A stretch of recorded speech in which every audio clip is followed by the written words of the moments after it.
Description of a Pakistan juggler. Pakistan is a land of variety, and so are here professions. Jugglers are a very common sight in Pakistan. They provide us amusement and fun. They are generally found in small towns, villages, and at fairs. In a big cities like Lahore, we came across very few jugglers because there is not much open space where a juggler can give his performance. Besides, there is much hurry about everything and a great rush of traffic. The police does not allow them to show their feats, which may attract big crowds. People have so many other attractions and means of recreation that they show no interest in the antiquated tricks of the jugglers.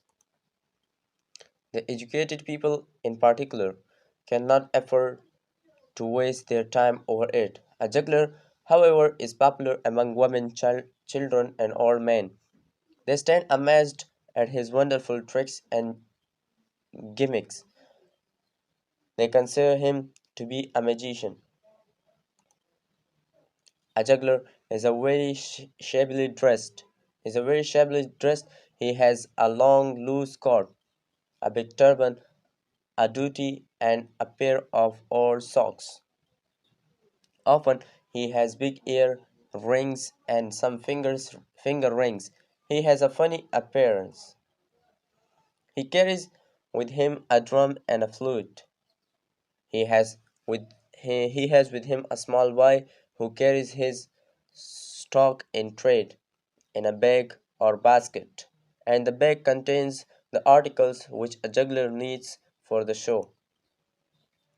At first, the juggler selects a suitable place for the performance.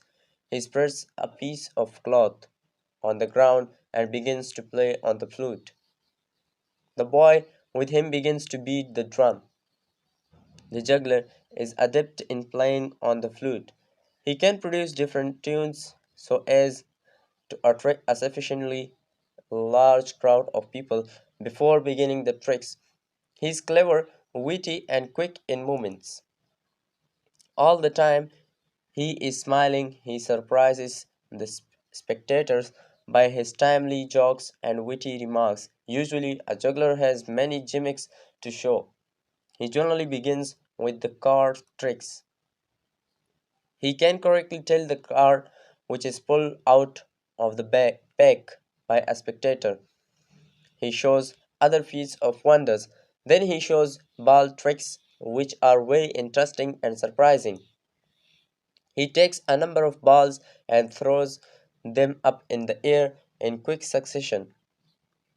The balls keep revolving in a circle without any of them falling on the ground. The feat depends on the in- ingenuity and regular practice. Ingenuity and regular practice.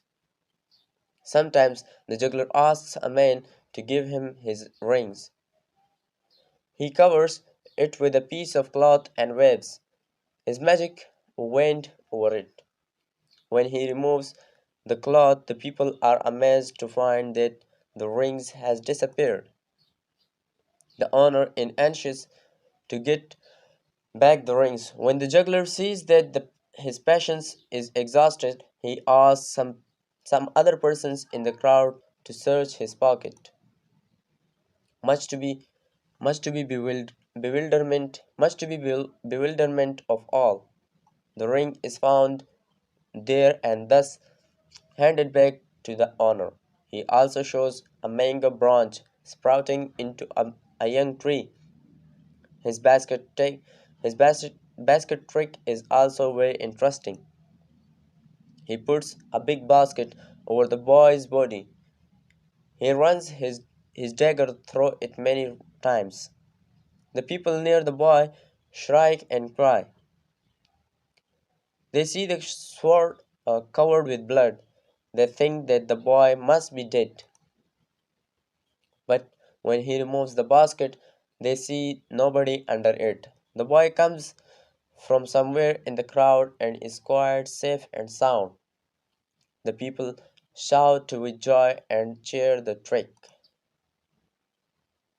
With the help of his wine, the juggler can multiply the number of his currency, notes and coins and becomes rich for a short time. But again he is the same poor man loitering from place to place in search of bread. The juggler's skill requires dexter- dexterity and a long practice. He earns a living by his quick feet, and the eye cannot follow his movements. He is active and smart, but with all that is generally poor. After the performance, he goes round with his ball, asking the spectators to put something in it. The spectators drop some coins in that ball. This is how to this is how he earns his living and remains in tat- tattered clothes and is generally semi-fit.